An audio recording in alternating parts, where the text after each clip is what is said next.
চিনিটা দিয়ে দিচ্ছি।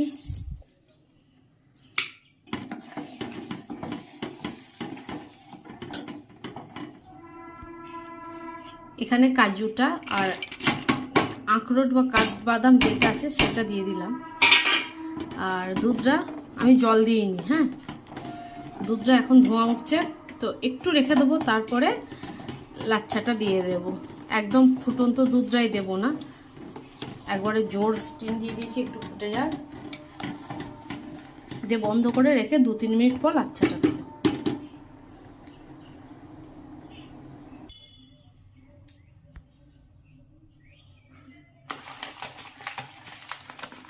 এবার লাচ্ছাটাতে দিয়ে দেবো।